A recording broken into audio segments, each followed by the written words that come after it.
దేవుని పరిశుద్ధ నామానికి మహిమ కలుగును గాక. మన ప్రభువును మన రక్షకుడైన యేసుక్రీస్తు నామంలో మీ అందరికీ శుభాలు తెలియపరుస్తున్నాను. యెహోషువ గ్రంథం 1వ అధ్యాయం 5వ వచనం చదువుకుందాం. నీ బ్రతుకుదినన్నిటిను ఏ మనుష్యుడును నీ ఎదుట నిలువలేకయుండును. నేను మోషేకు తోడై ఉండునట్లు నీకును తోడై ఉందును. నిన్ను విడువును, నిన్ను అడబాయును. నిబ్రమ కలిగి ధైర్యంగా ఉండుము. 9వ వచనం చివరి భాగం, నువ్వు నడుచు మార్గం అంతట్లో నీ దేవుడైన యెహోవా నీకు తోడుగా ఉండును. ఇది గొప్ప వాగ్దానం. ఈ వాగ్దానాన్ని ఆనాడు యెహోషువకు చెబుతున్నట్లుగానే ఈనాడు నీకు నాకు మనందరికి కూడా ఈ వాగ్దానాన్ని ఇస్తున్నాడు దేవుడు. ఆ వాగ్దానాన్ని మనం స్వతంత్రించుకుందాం. అయితే ఆ వాగ్దానం వెనుక దేవుడు చెప్పిన మాటలు ఉన్నాయి. నీవు యోర్దాను నదిని దాటాలి. యోర్దాను అనగా ఒక సమస్య. మన జీవితంలో యోర్దాను లాంటి సమస్యలు ఎన్ని ఎదురవుతున్నప్పటికీ ఆ సమస్యలన్నిటి నుంచి నీకు తోడుగా ఉండి నీకు ధైర్యం చెప్పి నిన్ను విడిపించే దేవుడు ఉన్నాడు అనే విషయాన్ని ఎప్పటికీ మర్చిపోకు. యోర్దాను నదిని దాటాలన్నాడు మొట్టమొదటిగా. 2, నీకు మోషే ఏదైతే ఆజ్ఞాపించాడో ఆజ్ఞల ప్రకారం నువ్వు చేయాలి అన్నాడు దేవుడు. మోషే ఆజ్ఞాపించిన ధర్మశాస్త్రం మంత్రి చెప్పిన నువ్వు చేయాలి. దేవుడు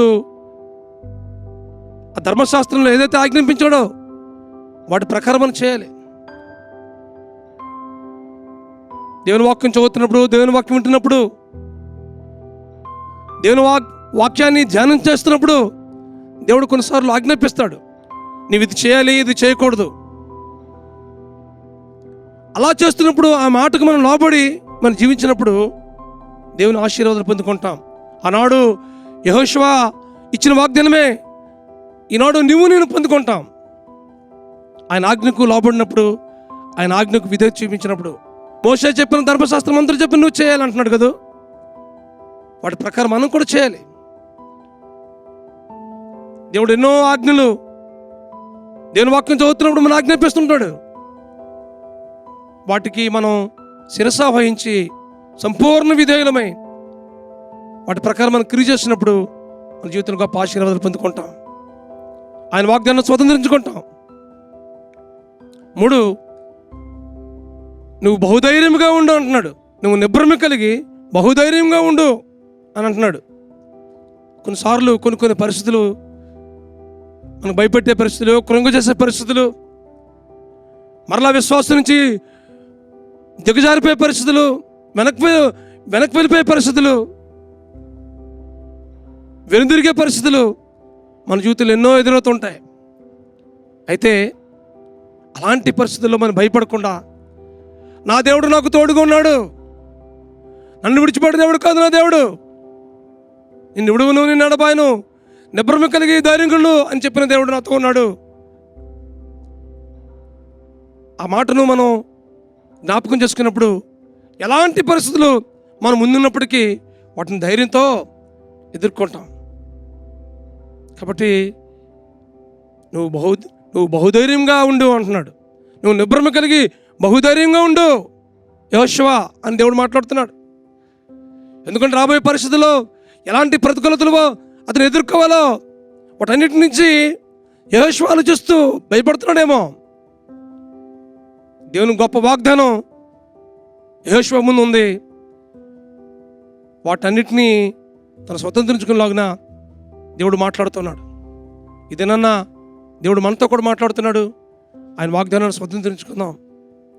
అలా స్వతంత్రించుకోవాలంటే మనం ప్రతి విషయంలో కూడా దేవుని మీద ఆధారపడుతూ బహుధైర్యంగా ఉండి నిబ్రమ కలిగి ఈ లోకంలో మన విశ్వాస యాత్రలో, మన ఆత్మీయ జీవితంలో ఎదురవుతున్న ప్రతి ప్రతికూలతను ఎదురిటి పోరాడాలి.